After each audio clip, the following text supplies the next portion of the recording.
Ayaw ng Pilipino ng impeachment.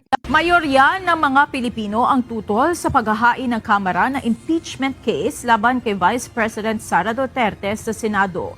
Base sa latest survey ng Pulse Asia Research, lumabas sa 45% ng mga Pilipino ang hindi sang-ayon sa paghahain ng mababang Tignan nyo, mga ayaw sa impeachment, 45%, 23 lang ang agree, yung iba abstain and lack of knowledge. Pero mas marami, kahit pagsama-samahin pa halos pantay lang, di ba? No? So, sa madaling salita, ayaw ng Pilipino ng impeachment. Kaya nga ako nagtataka, kaya ba biglang nagbago isip nitong sila Marcos? Sabi nila hindi nila dadalhin ng ICC. Hindi nila dadalhin dito, pati si Boying Rimulya. Hindi tayo makikikooperate, wala silang jurisdiction dito sa Pilipinas, may justice tayo, hindi na kailangan, etc. Kung ano-ano pinagsasabi nila, tapos biglang kinain nila yung tinain nila.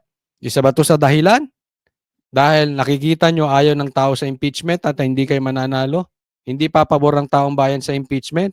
pulungan ng Kongreso ng impeachment case laban kay VP Sara, habang nasa 23% naman ang nagsabing pabor sa impeachment.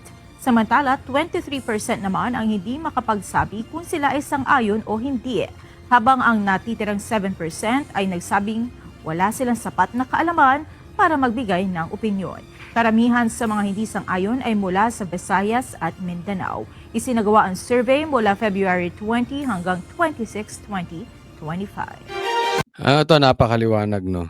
Na ang Pilipino gising na sa pambubudol ng mga Marcos. Dapat naman hindi talaga ma-impeach si BP Sara eh. Sila nga eh. Ang liit-liit ng confidential funds na sinasabi nila kay BP Sara, sila nga eh. Di ba? Billion po ang flood control projects. I'm sure kayong mga Pilipino, kayong mga nanonood sa akin, tayo mga Pilipino, we are very much aware na talagang ginagawa nila ito, this is not about the people. Maaring hindi perpekto si PRRD, maaring hindi perpekto si BP Sara, may mga pagkakamali din yan, gaya ko, gaya mo, gaya natin. Pero hindi ibig sabihin ginagawa ito ng mga Marcos, ng gobyernong ito nila Tambaluslos dahil sila ay concerned sa taong bayan. Dahil gusto lang nilang i-eliminate ang Duterte sa listahan. Yan po ang talagang ibig sabihin lang yan. Wala na pong iba.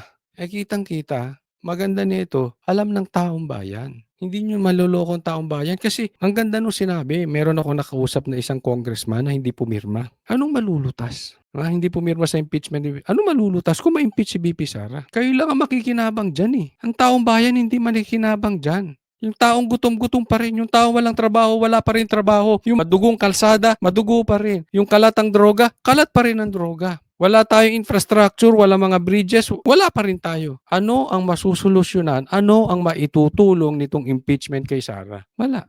Yeah? Wala. Well, again, no, tulong-tulong na lang po tayo mga Team Duterte. Ibalik po natin dito si Tatay Digong. Kanya-kanya po tayong tulong. Kung ikaw ay vlogger, tumulong ka, mag-vlog ka. Kung ikaw ay hindi vlogger, magsalita ka dyan sa social media. May mga rallies naman around, ipahayag mo. Sa mapayapang paraan, wag po tayo nga manggugulo. Basta laging mapayapang paraan, ilabas natin yung hinaing natin na gusto nating bumalik si Tatay Digong. Join the rallies, balik natin si Tatay Digong. Isigaw natin bakit kailangan ibalik si Tatay Digong. Diba? Isigaw natin sa mabuting paraan, sa maayos na paraan. At kung kayo naman ay malayo sa mga lugar kung saan may magrarally, isigaw nyo na lang po sa social media. Kayo na lang ang sumagot, di ba? Doon sa mga nagtatanong sa akin kung may secret deal. Itong si Boying at saka to si Marcos sa ICC.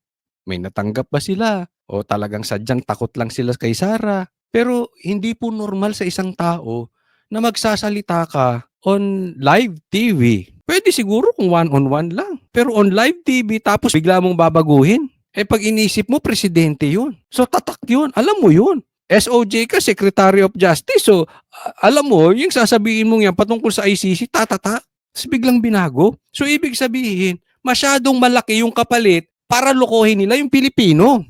Masyadong malaki yung presyo na matatanggap nila or kung ano man yung matatanggap nila sa pagpapadala kay Tatay Digong sa ICC para budulin ng Pilipino at kainin yung sinuka nila, yung tinain nila, kinain nila ulit. Malaki ang pakinabang nila. Hindi mo naman kasi gagawin yan. Ay sinabi mo, hindi po pwede. Sabi mo, it's a threat to our sovereignty, tapos bigla mo pinapasok. Di ba? Oh. So, can we blame the people? No, we cannot. Ang tanong, Bakit? Secret deal ba? May presyo ba? Palit ulo ba? May pakinabang ba? Takot kay VP Sara? Kayo na po sumagot dyan sa comment section. Ito po, pakinggan po natin yung speech ni Mideldea na patungkol dito kay Tatay Digong. Yung paano niya dinefend si Tatay Digong. Alam mo, kanina nung nagsasalita si Tatay Digong, naaawa ako sa kanya. Grabe. Naaawa ako talaga. Kasi yung boses niya, parang pagod na pagod. Alam mo yung lolong-lolo na, naalala ko nga yung lelong ko dito, Parang medyo hawig pa nga sila nung lolo ko, Lolo ko sa father side.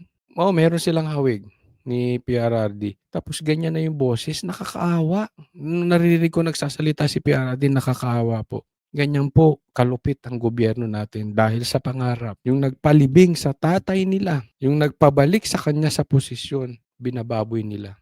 Ako, I strongly believe kung hindi man natin makuha ang justice sa hustisya sa Pilipinas dahil hawak nila, never silang lulusot sa hustisya ng langit. Matindi ito.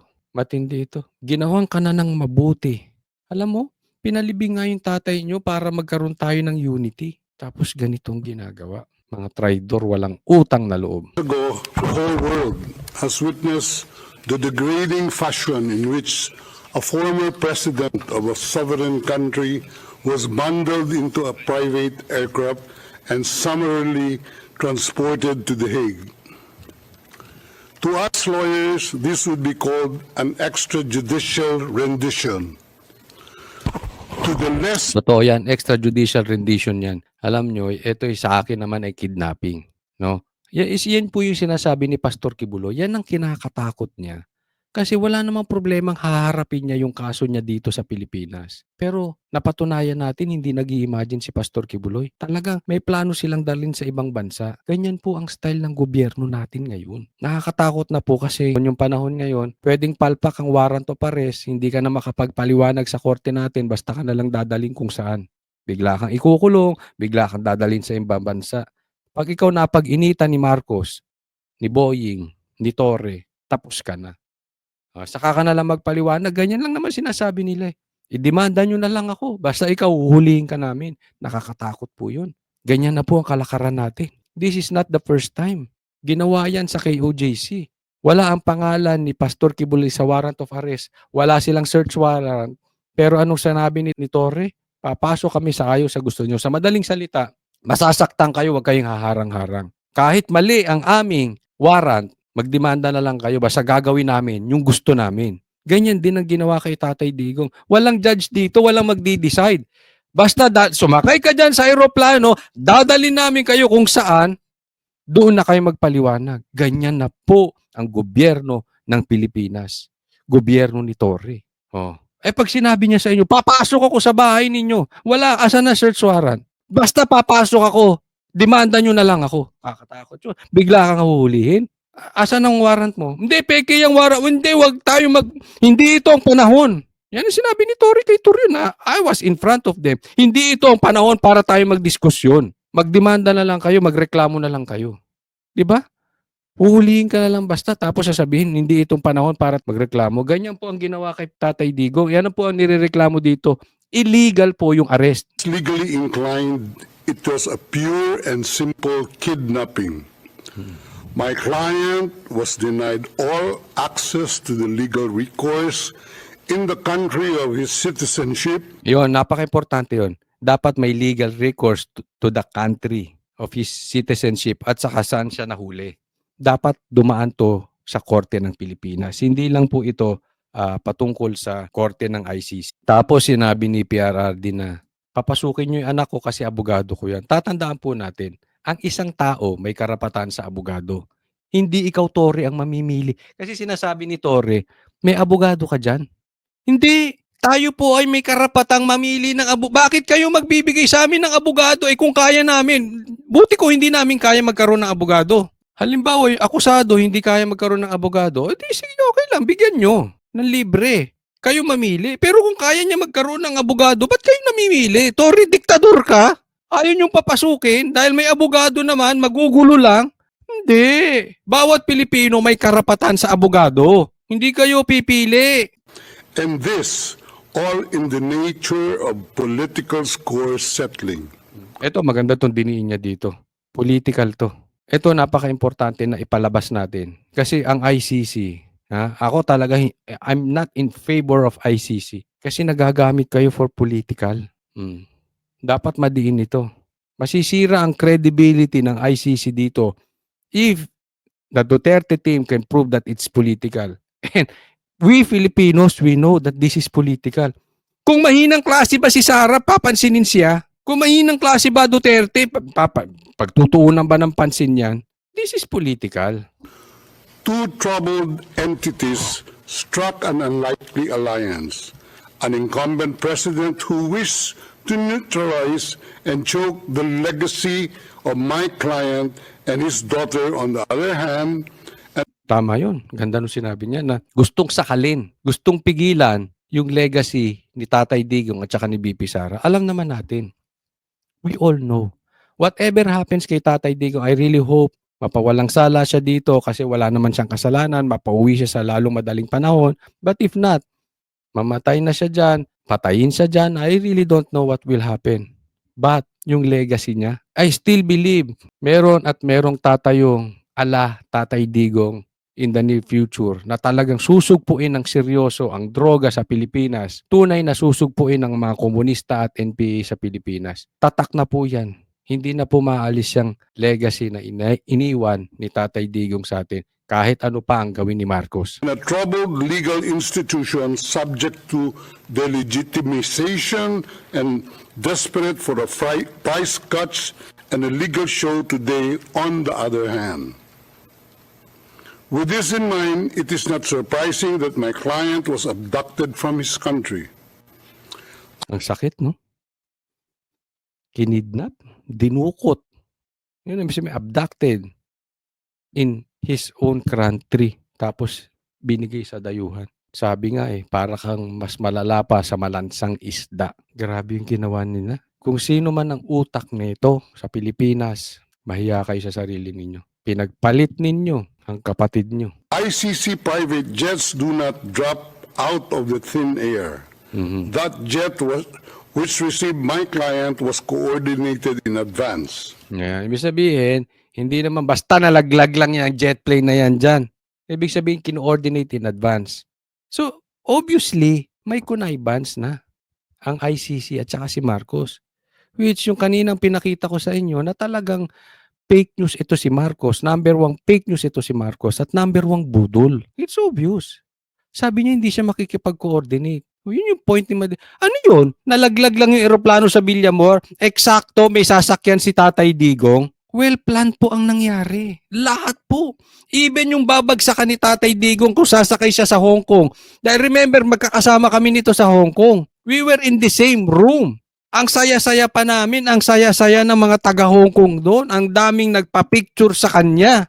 Pag-uwi, ganyan. Hindi nila alam kung saan lalapag si Tatay Digong, sa Manila ba o sa Davao. Close in nila yung mga lalagpakan ni Tatay Digong. Ano ibig sabihin? Planado. The UAE is not a state. Ako napaplastikan sa totoo lang sa ICC. And this is my opinion. Huwag kayong magmalinis, ICC. Sino kayo para humusga ng mga Pilipino? Kumalas na kami dyan Diba? Sabihin natin, nagawa ni Tatay Digong yung kanyang mali. For discussion purposes hindi ko sinasabing totoo. Before tayo kumalas. Pero yung pagkakahuli sa kanya, nakipag-ugnayan pa rin sa ICC na hindi na kami member. Naggamitan kayo ni Marcos. Kasi alam nyo, itong existence ng ICC, hindi ito nire-respeto ng ibang bansa. Sa totoo lang, hindi. Ito ay parang naggagamitan. Kung sinong bansa ang kailangan kami para itago yung kanilang political ambitions, doon kami. Hindi ito nire-respeto ng ibang bansa. Samantalang tayo diniliber pa natin. Ganyan po kababaw. Alam mo, nung nakikita ko si Tatay Digong, nahihiya ako sa mga Pilipino. Talagang, sigurado ang tingin nitong mga to sa atin para tayong pinabili ng suka. Kaya nilang ganunin ng Presidente Marcos nyo. Kaya nilang utusan. Kaya nilang utuin. Kaya niyang baliktarin yung mga sinabing hindi papapasukin ng ICC. Ganyang kababaw ang tingin ng mga puti na yan sa mga Pilipino. To the ICC and has no obligation to cooperate with the court. Yet my client sat in transit in that country for more than 5 hours. I invite the registry's representative to present today in court to explain to the judges exactly how they believe this transfer was anything other than a gross abuse of process. Ito, malalaman natin kung ipokrito itong mga taga-ICC. Kaya kung hindi ako papayag, ha? Sinasabi ng mga ibang senador na kumakandidatong senador na katulad ni Lacson, tapos itong sila, mga congressman na dapat bumalik tayo sa ICC. Hindi, huwag kayong papayag na babalik tayo sa ICC. Huwag.